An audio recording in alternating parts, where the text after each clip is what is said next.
The language of symbols. Why? Why do they have this symbolic language? Well, Confucius once said, signs and symbols rule the world, not words or laws, and there's a reason for that.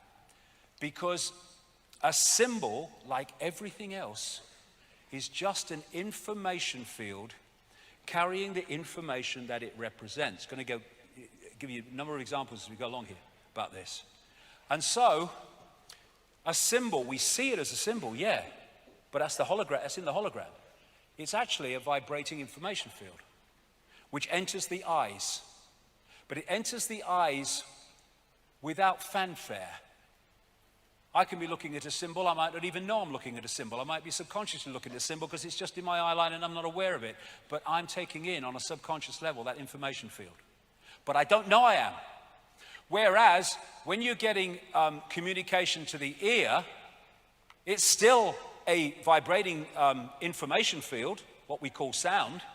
But if it's within the audio range of the ear, you know you're receiving it, unless it's below threshold, subliminal.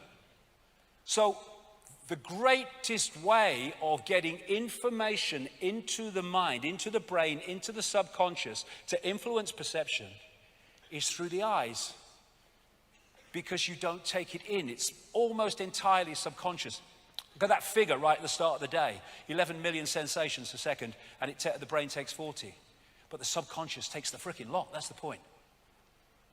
And so symbols, the information in symbols, is a gateway to the subconscious mind, which eventually filters through to the conscious mind and starts to influence actions.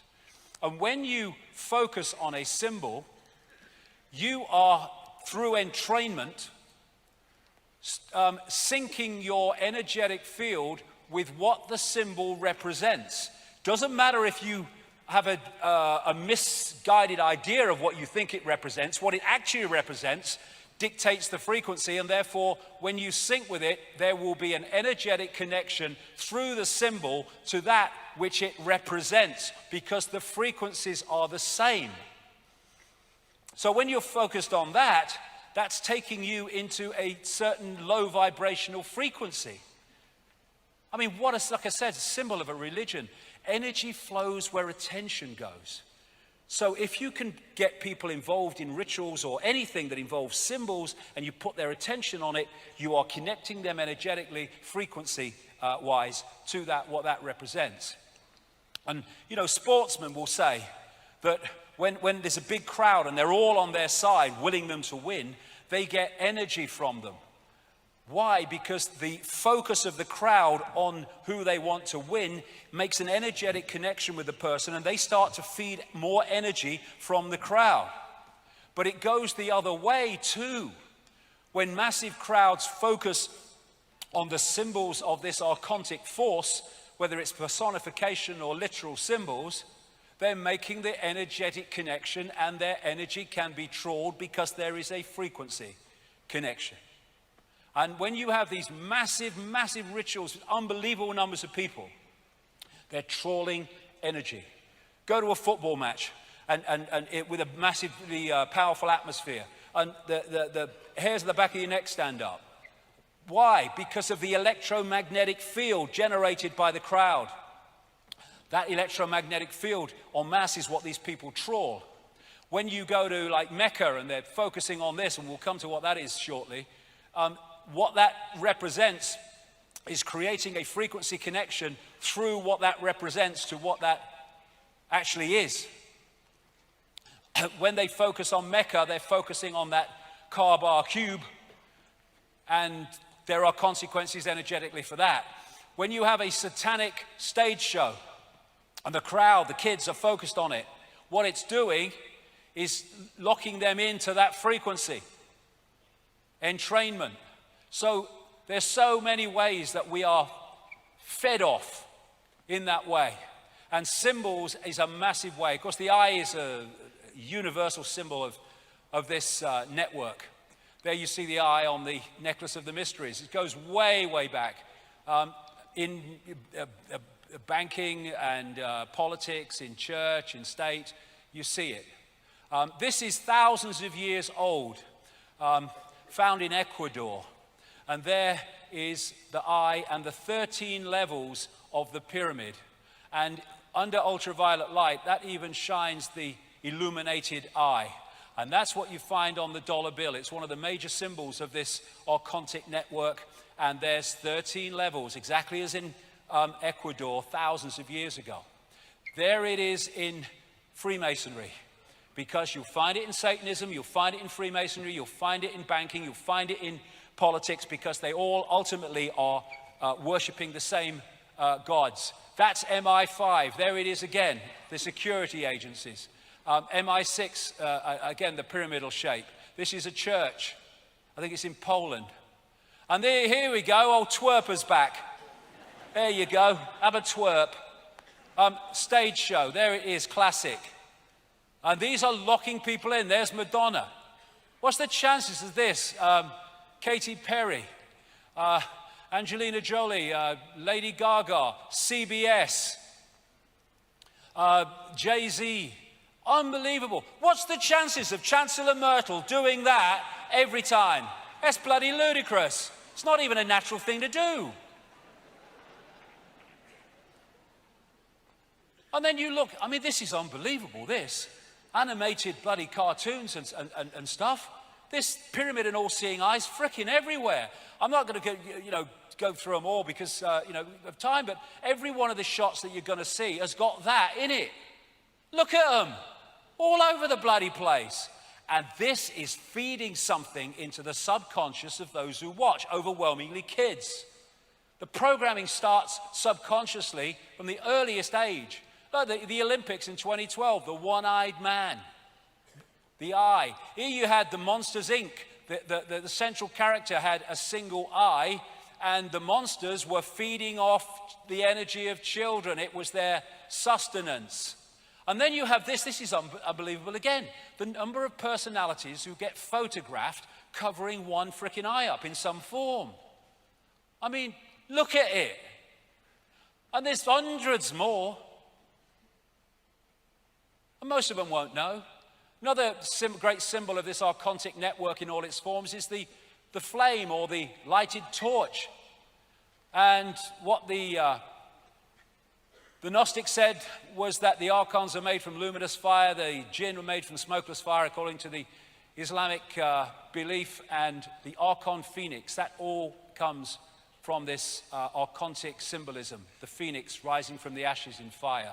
And according to Freemasonic historians, the phoenix morphed in terms of symbolism into the more acceptable eagle, and that's why you have eagles on so many flags and state logos.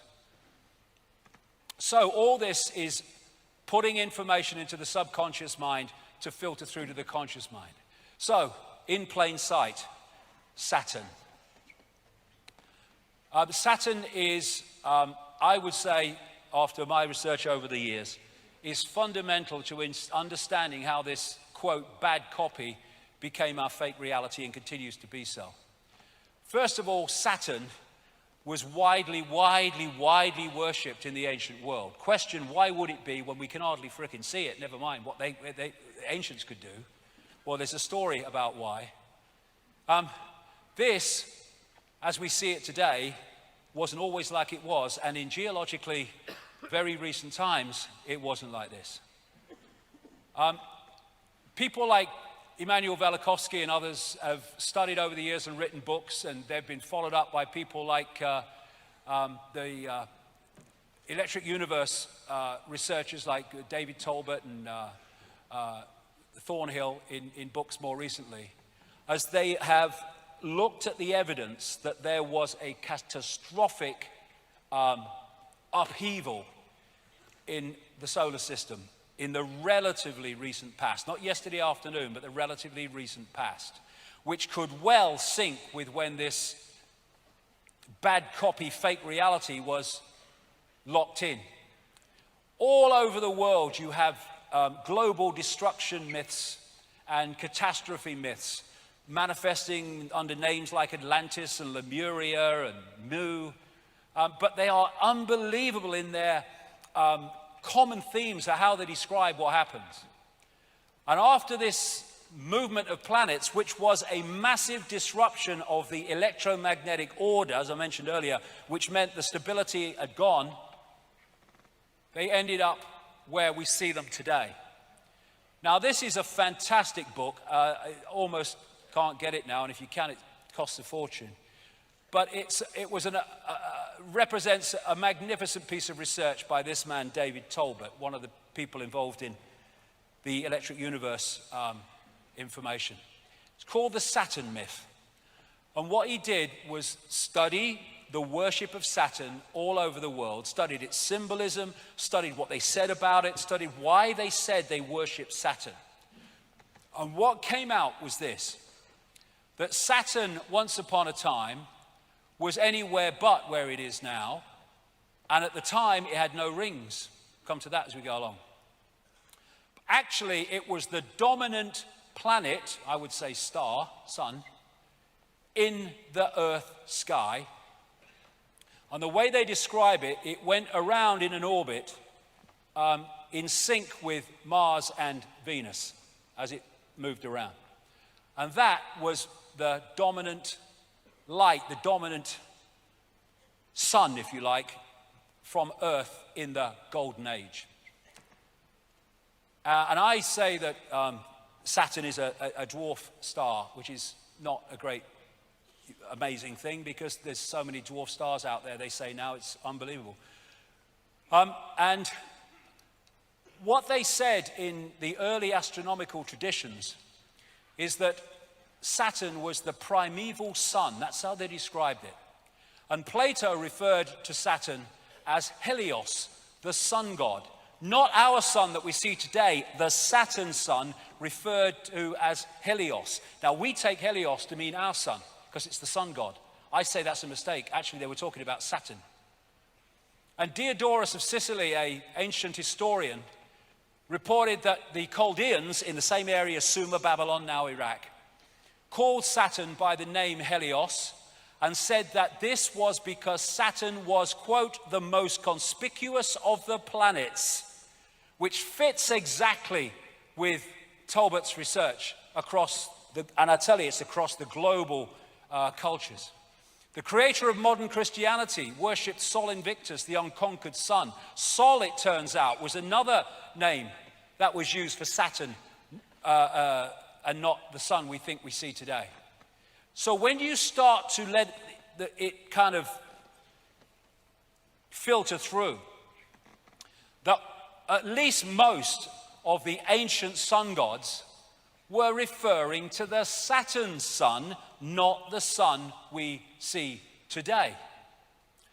That would make Heliopolis, famous city of the sun in ancient Egypt, as the city of Saturn, with the obelisks, the pillars outside the temple in Heliopolis.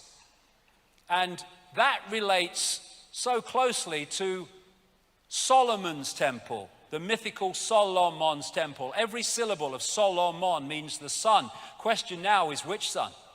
And again, you've got the two pillars outside, just as with the one in Heliopolis. Then you come to Freemasonry, and its temples have the twin pillars worshipping the sun, the Saturn sun. Come to that as we go along.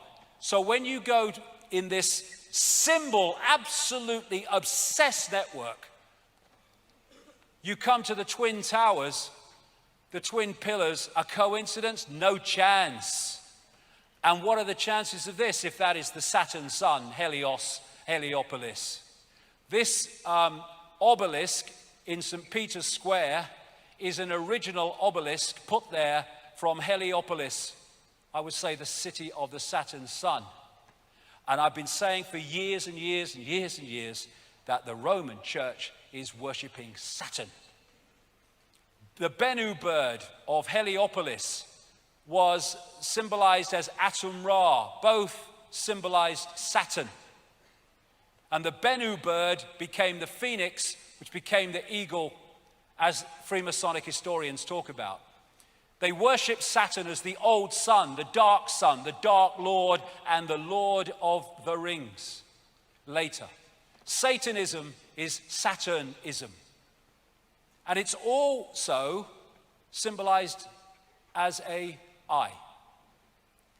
Now, what Talbot concluded from reading all these accounts of what happened to Saturn was this, that during these catastrophes, this is a quote from his book, the subject of the global creation legend, the global catastrophe legend, is a spectacular cosmic event actually witnessed by the ancients. Massive quantities of cosmic debris exploded from Saturn, clouding the heavens and eventually congealing into a vast band around the planet. Now, the band is described, like he said, as around the planet. However, what is described is the reflection onto that band of the sun we have today, made it seem from Earth as if there was only part of it, like a beard. And as the day moved on and the sun's angle moved, it's described as appearing that this band went around Saturn, as I'll explain. Now, this is one of Saturn's moons, and I only put this up here because it shows this light behind it. Now, the source of this light is not the same as I'm talking about, but it just gives a feel today, looking at that angle of that Saturn moon, of what it must have looked like in the way they described from Earth. This band, this luminous band. And what they said is, as the sun moved round its angle in relation to Saturn, it appeared from Earth that this was moving around around Saturn. But that became the main symbol because that appears to be what it looked like for most of the Earth day at that time. And so you see symbols relating to that all over the ancient world, which Talbot came up with. Let's just go further forward here. I'll come to something else. There's loads of them with the band and the disk Saturn. Loads of them like this, with symbolizes the horns with the planet, the sun in the middle of it. And Lord of the Rings was a name given to Saturn. And here you see in the movie, you see the same symbol and the eye of Sauron, the reptilian eye, as the source of power. They're using it now in Apple products as well. Here you have the man who started a satanic secret society in Germany called the Brotherhood of Saturn. And these are Saturn symbols, and there you see the round circle with the dot in the middle and the horns. Now, that round circle with a dot in the middle is said today still to have been an ancient symbol of the sun. Well, there's nothing, when you look at our sun, to use a symbol like that to symbolize it. But you look at that symbol in relation to what Talbot's saying, and it's very obvious what it was symbolizing. You had an unbelievably Saturnesque stage show done at the Super Bowl in 2012 by Madonna with the luminous fiery eye again. And there is Saturn with the crescent between the Twin Towers in the Mother Lodge of Freemasonry in Great Queen Street in London. You look at the symbol of Islam, and it can be interpreted as the star and the crescent that was used in the ancient world. These laurel leaves symbols are very much in sympathy with that. This, of course, is the United Nations with the world as a target, very appropriate, and that is the symbol of the Windsors, the royal family, the Windsors royal family. That's, of course, an American great what do you call it? There's the flying disc, again, a Saturn symbol. You see that on many cars and in many areas of the corporate world. And of course, in that Saturnesque presentation, you had exactly that used in the Madonna stage show. Now, this is why Satanists worship the goat. In one form, the goat god Pan. This is Manly P. Hall, Secret Teachings of All Ages, who is one of the major Freemasonic historians over the years. He said Pan was a composite creature, the upper part with the exception of his horns being human and the lower part in the form of a goat. The god himself is a symbol of Saturn because this planet is enthroned in Capricorn, whose emblem is a goat. And that is where that comes from, Baphomet, one of the most famous of satanic worshipping symbols. And you see them on this ring. Is Baphomet on Beyonce. She's dressed, Lady Gaga, as Baphomet. And there is Baroness Philippine de Rothschild with Baphomet massively round her neck. I am staggered, I don't believe it. The owl is Saturn, the owl of Bohemian Grove. Apis or Apis, the Egyptian Saturn god, the bull god, the god of Saturn. And that's where you get the golden calf and all that stuff. And again, you've got the money system symbolized as the bull as well. Now, I said earlier that numbers are just digital expressions of frequency waveform information fields. This is called the magic square of Saturn, and it's also the magic square of Freemasonry, of course. And why it's magic is whatever way you go and you add those numbers up, they come to 15. Don't matter which way you go. Now, in numerology, you add the numbers until you get a single number.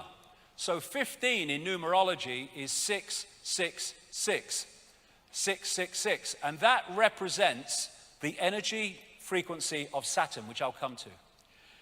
Now, this is the sigil of Saturn, and they get it by drawing between the squares of the magic square from 1 to 2, 2 to 3, 3 to 4. And that's how they get that. Now, if you turn that up on its side, you get that, which is what that is. The most obvious symbol of Freemasonry, because they're worshipping Saturn, which is an expression of this archontic fake reality. That is the symbol of Balmoral, the Scottish home of the royal family. Exactly the same, the sigil of Saturn. This is an ancient symbol of Saturn, the six-pointed star, the Star of David. It's not, they just hijacked that. It's a symbol of Saturn going way, way back. And this is where the name Rothschild came from. They had a red version of the six-pointed star on their house in Frankfurt, where the Rothschild dynasty came out of. And in German, red shield is Rothschild. The very name Rothschild comes from a symbol of Saturn. And they then took it and put it on their fiefdom of Israel. Saturn. Same with many law enforcement symbols. There it is as an ancient depiction of Saturn, six-pointed star and the moons. There's the six-pointed star on this necklace of the mysteries. And here it is again. And all of these are from Asia. It is not a unique Jewish symbol. The Rothschilds took it as a symbol of Saturn and put it as a Jewish symbol. No one is more manipulated by the Rothschilds than the Jewish people of the world. No one.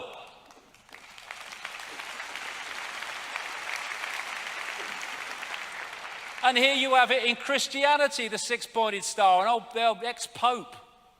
And there it is between the pillars in the Mother Lodge of Freemasonry in Great Queen Street in London. It's all Saturn. They're all pissing in the same pot, all of them. Now, another ancient symbol of Saturn is the black cube, which you see all over the place. And this is interesting. We're going to get in now into how this matrix actually works. This is a permanent hexagon storm in the North Pole of Saturn. It's 2 Earths wide, and it's going all the time, and it rotates exactly in sync with Saturn's radio emissions. And in geometry, the hexagon is also the six-pointed star and is also the cube. They are different expressions of the same energetic state. And so when you look at this is just a crop circle, but that's coincidental. You look at that crop circle and it's a hexagon, a flat hexagon. Look at it again, but see it three-dimensionally, even though it's exactly the same picture, and it becomes a cube. they are different expressions of the same energetic state.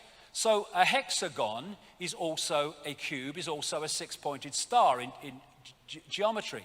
And therefore, this cube, the Kaaba at Mecca, is a symbol of Saturn, and that's what they're worshipping, though they don't realize it, though the inner circle will. The black cube that Jewish people put on their third eye as part of their ritual is Saturn. And when they worship at Mecca, they even make them sit in concentric bloody circles. They'll have them going round next. And so when they are doing their circling of that symbol of Saturn, that which is that frequency can feed off it. This is the symbol of Saturn in terms of astrology. And this is the symbol of the Soviet Union, which was created by the Rothschilds.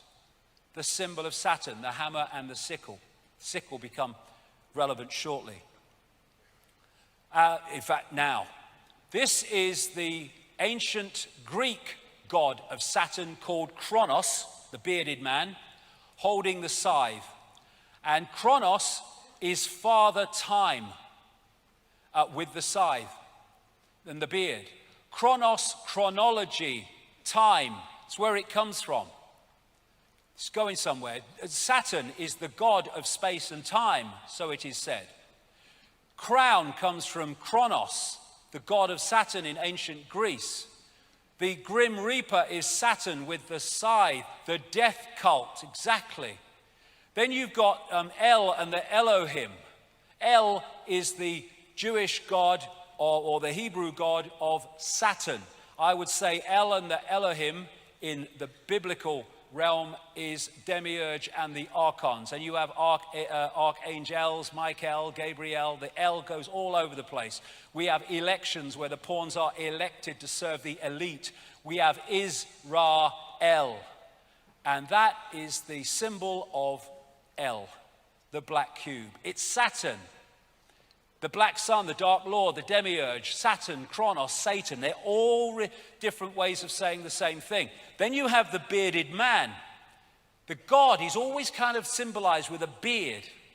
Where does that come from? Well, it comes from Kronos, the bearded man who is the god of Saturn. You see beards in religions all over the flipping place. And the beard comes from this symbolism of Saturn with the luminous crescent. And so we come to probably the most famous bearded man, the Saturn pattern. Well, hello from Rome. This guy comes from Rome and the worship of Saturn. This is Fritz Springmeier, a very accomplished researcher into all this. Saturn is an important key to understanding the long heritage this conspiracy has back to antiquity. The city of Rome was originally known as Saturnia, or the city of Saturn. The Roman Catholic Church retains much of the Saturn worship, hence Heliopolis obelisk, in its ritual. Saturn also relates to Lucifer in various occult dictionaries. Saturn is associated with evil. And Saturnalia, the 5th century Roman writer Theodosius said that Saturnalia, which was in Rome running up to our Christmas, was to mark the time when Saturn suddenly disappeared, which fits with that catastrophe story that Talbot talks about. So Saturnalia, that is the ruins of the temple of Saturn in Rome today, is actually Christmas. They decorated trees, they gave presents to each other, they used holly, same thing. And Santa is an anagram of Satan, Saturnalia, it's Kronos, the Saturn god. Now the bearded man is often used for Saturn. This is William Blake, who was a very deep thinker and knew a lot of inside information. And he painted this picture in 1794 called Ancient of Days. Ancient of Days is one of the phrases used in the Bible to describe God. And he depicts him as the architect. This is on the GE building in Rockefeller Plaza in New York. Again, the Ancient of Days, which I say is the demiurge Saturn, the architect. Freemasons call their God the great architect of the universe. The demiurge was called by the Gnostics the great architect of the universe. And in the Matrix, we had the architect, creating the fake reality, the bearded man. And when you look at Saturn, the control system, it fits all the boxes of the society we live in. The religions, secret societies, and Satanism are worshipping Saturn. Astrologically, in other words, energetically, banking is astrologically ruled by Saturn.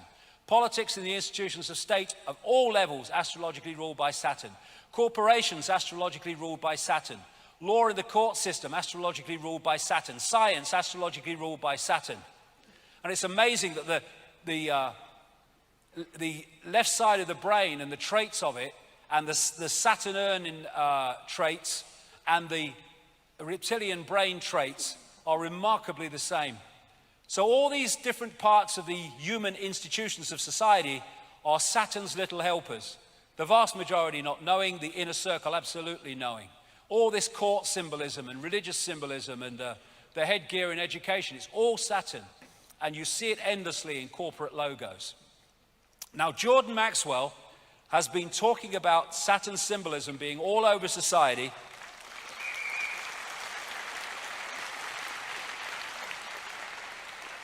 for decades and decades and decades and decades. My question is, why? Why is Saturn symbolism everywhere? Why is it worshipped by all these people? There has to be a reason. Well, I think this is the reason after what I put together. The Saturn-Moon matrix. The Gnostics said of the archons, they make something appear to happen that does not actually happen. They can induce virtual reality experience. And they say of the jinn in Islamic belief, manipulate humans by creating illusions. I went into this subway station in New York a few years ago and saw this painted on the floor, and I thought, that's extraordinary. You had the eye and the ring, Saturn, and over the world was this broadcast system, basically. And it started a train of perception and research. And again, we go back, do we live in a simulation? What is the archon illusion that's given us this fake reality compared with the one that was before? What is making us decode a different reality now to the one we did before? And it seems to me that Saturn is fundamentally part of this fake matrix that we call the world, and that part of what it does is act as a firewall from the original reality so we don't decode it, just like they do in China to stop people getting great tracts of the internet. Interestingly, the Gnostics say the outermost planetary sphere or archon of the matrix, I say, was Saturn. Beyond that was Leviathan, a snake swallowing its own tail called the Ouroboros. Souls had to pass through this to reach paradise. There was another esoteric concept called the ring pass not. And this is a point where while you remain in the illusion of duality, you can't progress beyond it, called the Ouroboros, the snake swallowing its tail. And there on that Saturn symbol, you see the Ouroboros in the Mother Lodge of Freemasonry, exactly what the Gnostics described.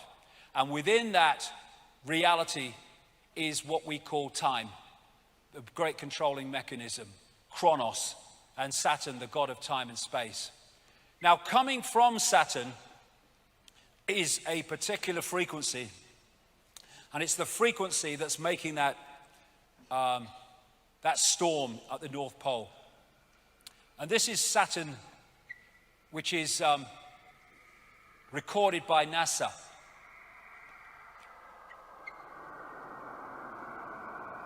Nice, man. And what the Saturn rings are they're made of sound.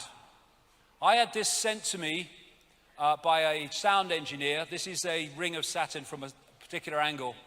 And he said, I see that every day. That is sound. And there's a thing called cymatics, which is creating patterns purely by sound, where they put kind of particles on a metal plate, and then they play sound across, and the sound, which is an information source, makes the patterns move into a certain sequence. And as the sound changes, the pattern, the sequence, the symbol changes. And it seems the higher the frequency, the more complex the patterns. So sound is a vehicle for delivering information that creates form. And this is a cymatic symbol, the six-pointed star, created purely by a particular sound. And that's what that is, and that's why it rotates exactly with the radio frequencies of Saturn. This is a standing sound wave, and it's an eye storm at the south pole of Saturn, which is permanently going round, and will do so while the sound coming from Saturn is that sound and that frequency. There's a standing wave, looks like an eye, done in a studio. This is the standing wave of rings done in a studio, just like Saturn. It's all sound. Now, these symbols here, I got off the internet, and what it is, they're playing through really fast. You can't see what the symbols are, but when you freeze frame them, what they are, they're reacting to sound. And when you freeze frame them, suddenly you see the symbols that are appearing very fast, but you can't see with the naked eye. There's a six-pointed star in one of them. There's a hexagon. And so a symbol is an expression of a sound, and a sound is an expression of a symbol. So all these symbols and this magic square numerologically of the magic square of Saturn are all representations of the frequency of Saturn, and when they interact with our subconscious, they're locking us into the frequency of Saturn from all over the place. A sound wave creates a symbol, and a symbol generates a sound wave, although we won't be able to hear it in our range. So when you see these artistic patterns in churches and stuff, we see them as patterns, but they're actually a representation of sound frequency. So on an inaudible level, they're giving it off. And Saturn is, therefore, I suggest, a major part of the broadcasting of this fake reality, which we are decoding into a world we think is real, but is actually fake. And maybe that was the pineal gland once. And maybe now that's Saturn which has hijacked the pineal gland.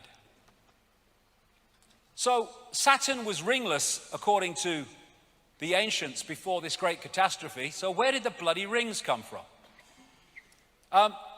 This man, Norman Berggren, has a long, long history, he's in his 90s now, of working in high-tech space and missiles and NASA and all the rest of it. And he wrote a book some years ago called The Ringmakers of Saturn, because when he studied pictures of the rings, he realized they were changing, and not only changing, they were being made as you looked at the pictures. This Voyager spacecraft went closest to Saturn in 1980, and then there's the Cassini craft, which arrived in 2004, and I think he's still in the area. And when he compared pictures from both of them, and then compared pictures in relation to the other, he realized that the story of Saturn was very different to the one he thought and he'd been told. He said this in his book: several years ago, a number of folks in the astronomy and physics world began to theorizing that these rings had to be much younger than the universe, perhaps only about 100 million years old. But one pair of pictures shows a change in 5 minutes. An impression is conveyed that the latest reported measurements purport to be the true ones, when in reality all might be quite nearly correct at the time of observation, but general reluctance to accept variable ring system geometry occurs because of the apparent failure to identify a physical mechanism suitable for producing recurrent change. In other words, because they can't explain why it's changing, they'll just deny it's bloody changing. And on the pictures, and NASA has these pictures, he saw these, what he calls electromagnetic vehicles. And these are thousands of miles long, some of them.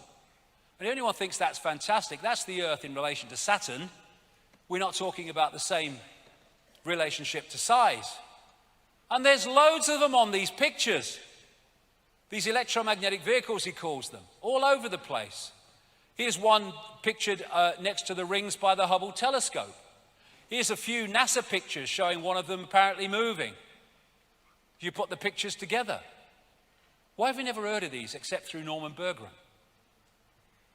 And then he found pictures where these electromagnetic vehicles went into the rings, and all this stuff was coming out of them that were making the rings as he was looking through the pictures. They're not natural. They say the water ice and stuff is in the rings. I reckon you'll probably find that there's a certain crystal in the rings that is generating the frequency. And this is from just a couple of weeks ago. The mysteries of Saturn's expanding F ring. Saturn's most distant ring is twice as bright and 3 times as wide as it was during the Voyager flybys in 1980 and 81. The great mystery of Saturn's rings, how they formed, why are they like that, we don't know. Well, maybe we do. There's this massive ring that was found in 2009, about 3.7 million miles out from Saturn, but around Saturn. Get 1 billion Earths in it. And I'm suggesting that actually that broadcast comes across to us. The Saturn matrix is a band of frequency which we are tuned to, and we think it's real. It's a virtual reality, as described by the Gnostics. Now, I'm going to move on quickly because we want to run out of time, but the moon, as I've said before, is fundamentally involved in this. I read this book, Who Built the Moon? The evidence for the fact the moon is not a natural body is fantastic. And interestingly, what the book found was the relationship in terms of mathematics and all the rest of it of the Earth, the moon, and the sun is completely different to anything else in the solar system. And what the Gnostics said was the archons created the rest of the solar system but did not create this. The maths involved in the Earth, Moon, Sun system is nothing less than staggering. They've been put together with the accuracy of the proverbial Swiss watchmaker, the book said. That's why the moon is about the same size as the sun, almost exactly at the time of an eclipse. And the moon is perfectly placed, said this BBC documentary, to sustain life, but that's pure luck, a cosmic coincidence. I don't think it is. We never see the other side of the moon. We only see one side of it. And they say in the book, the moon is bigger than it should be, apparently older than it should be, and much lighter than in mass than it should be. It occupies an unlikely orbit and is so extraordinary that all existing explanations for its presence are fraught with difficulties, and none of them could be considered remotely watertight. They've got no idea. They first of all had the whack theory, something like a Mars-type planet whacked into the Earth and bits became the moon. That didn't work out. They had the double whack theory where it came back and had another go, and so they go on. And these scientists saying here, the best explanation for the moon is observational error. The moon doesn't exist because it shouldn't if it's natural. It seems easier to explain the non-existence of the moon than its existence. And they've smacked the moon a number of times with massive explosions and impacts. And what's come from that is the evidence says the moon is actually hollow. This is NASA scientist, again, Gordon MacDonald. It would seem that the moon is more like a hollow than a homogeneous sphere. This man from MIT said the lunar orbiter experiments had vastly improved knowledge of the moon's gravitational field and indicated a frightening possibility that the moon might be hollow. The moon is inside out, said this scientist. And as Carl Sagan said, a natural satellite cannot be a hollow object. These scientists from the Soviet Academy of Sciences, I talked about this at length in my books, wrote a major article in 1970 suggesting very strongly, with considerable evidence, that the moon was actually a construct. And people like Ken Johnson, who've worked for NASA on photographs from the moon, he's come out and said actually there are non-natural phenomena all over the moon, including bases, things you can't explain that are not natural. And there are towers which have been smudged out, some of them not very badly. What the heck is that on the moon? Here's a close-up of it. I mean, what's that? That's not natural. So where did it come from? Who put it there? This is called blue gem, or the blue circle, which it kind of shines electric blue. It was seen as a light from the 1700s by astronomers. Now we can see what it is, 29 miles in diameter. What the bloody hell is it? No one can say. And in so many ways, the moon appears to be something akin to the Death Star moon in the Star Wars films. And indeed, 2 moons of Saturn look remarkably like the Death Star moon. And it, as I put it together over the years, is like an amplifier of the Saturn broadcasts, which are then fired at the Earth with far greater power and thus influence on our reality. And if you put that there, it kind of gives an indication of what I'm saying. Now, talked about that Charney project and what came out from it. Long after I've been talking like this about the moon and its influence on our reality, this article came out, and in part of what was said in it, it talked about the moon. They said this entity that they connected through a computer system with said the moon is not a natural heavenly body. Life was better for humans before the moon came. Moon forces control time and manipulate the mood of humans. The moon is there to control the Earth's mood, emotion, and a big calm would come over the Earth without the moon. There would be only little storms, not big storms. The old race, Archons, captured the moon from space and located it next to the Earth. That is said to have happened by many, many ancient cultures. People and animals without the moon would become calm and peaceful, and anxiety and fear would dramatically decline. The oceans would be much calmer, heavy thunderstorms and lightning would be rare, and the climate would be balanced with no extreme heat or cold. Telepathic interdimensional communication would become widespread, and people would be able to see new colors, higher frequencies in an enhanced color spectrum. And that fits with the fact that this frequency, this matrix, is suppressing human expansion of awareness, keeping us in the box. There would be major changes. This really left field, this one. There would be major changes to the human respiratory system as blood and breathing chemistry changed. Those born after the moon's demise would be able to hold their breath underwater for hours at a time. The Saturn-Moon matrix. That's the reality we think is the world, the one that is locking us in to this round and round and round free society. Go to work, work, buy, consume, die. Work, buy, consume, die. That's the matrix that's playing us.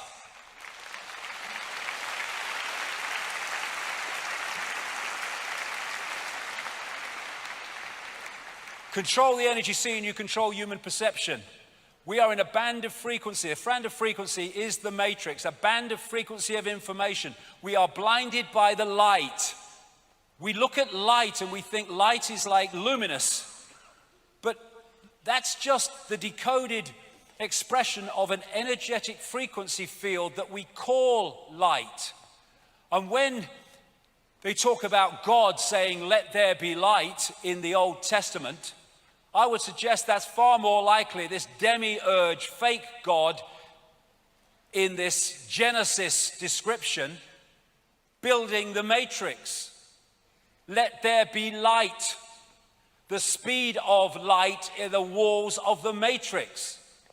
Beyond that is beyond its walls of suppression. So people are within the matrix thinking it's the world going round and round and round, being played like a violin while they think they're playing the instrument. And like a prisoner in a pitch black cell, we may never be able to see the walls of our prison. And that is the wall, I would suggest. And that's why anyone gets close to saying we can go faster than the speed of light, the scientific establishment comes down on them like a pile of bricks. Real? Is it real? Is the night sky real, or is it a planetarium? I've been thinking that since I was a kid. Well, for a start, it only exists in that form in our heads, so quite easily can be just a construct rather than what we call natural. The archontic architects of our fake reality. And so this scene from the Matrix movie is absolutely perfect if you had two words. The Saturn Moon Matrix is everywhere. It is all around us, even now in this very room. You can see it when you look out your window or you turn on your television. You can feel it when you go to work, when you go to church, when you pay your taxes. It is the world that has been pulled over your eyes to blind you from the truth. What truth? That you are a slave, Neo. Like everyone else, you were born into bondage, born into a prison that you cannot smell or taste or touch, a prison for your mind.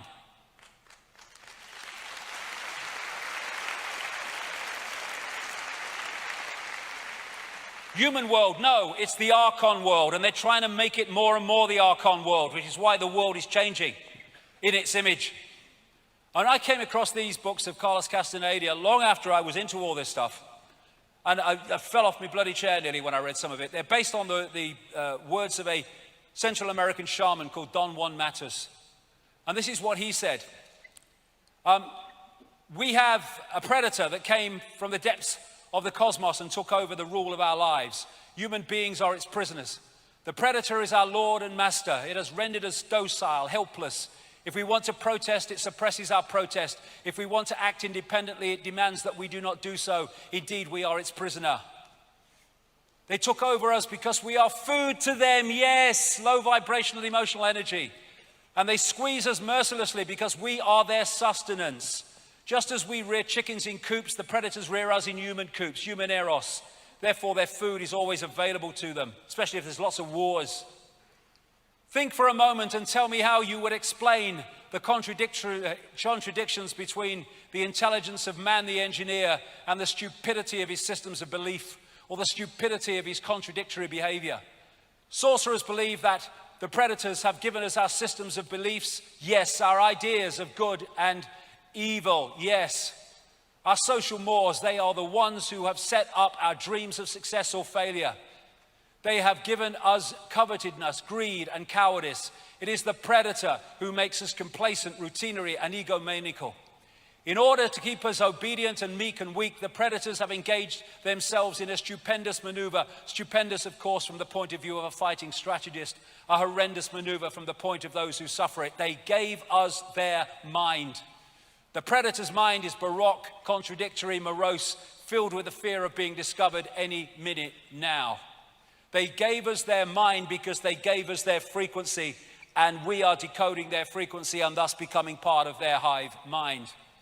The hive mind, the Archons, the reptilians, and the Borg in Star Trek, classic representation of the Archons. All of these different groups are said to operate with a hive mind, a hive mentality. And we've been collected to it. The Borgs, they were like transhumanist type figures, exactly really in the cyborg way that the Archons are described. And the Borg used to fly around in black, dark cubes. Why do humans blindly follow rules? Because they blindly follow the matrix.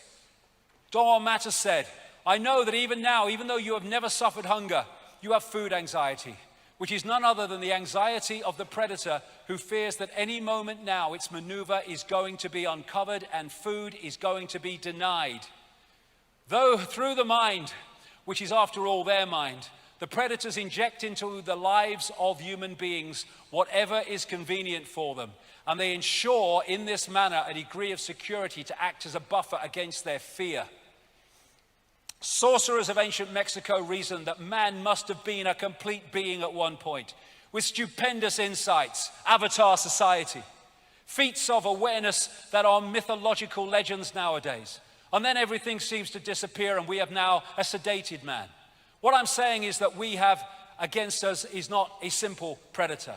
It is very smart and organized. It follows a methodical system to render us useless. Man, the magical being that he's destined to be, is no longer magical.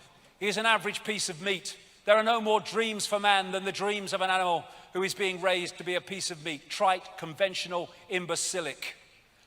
And what they've done, because of our superior creative potential and expansion of consciousness potential, they have, although they are inferior to that in terms of potential because they are a distortion, they have reduced our, or that of the vast majority of humanity, to a lower level of awareness than they have. And thus this fits the situation perfectly. In the kingdom of the blind, the one-eyed man is king. We are the blind. The archons are the one-eyed king. But when we become the two-eyed, third-eyed, true consciousness that we are, game fricking over.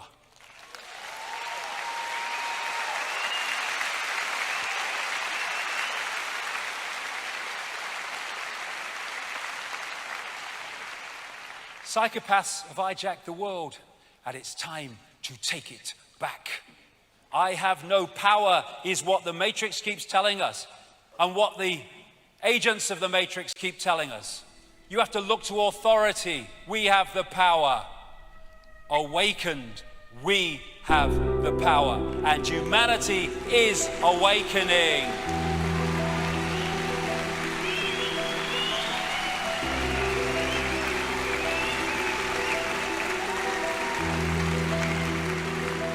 And like I said right at the start, understanding the problem is to understand the solution, and we're starting to understand the problem.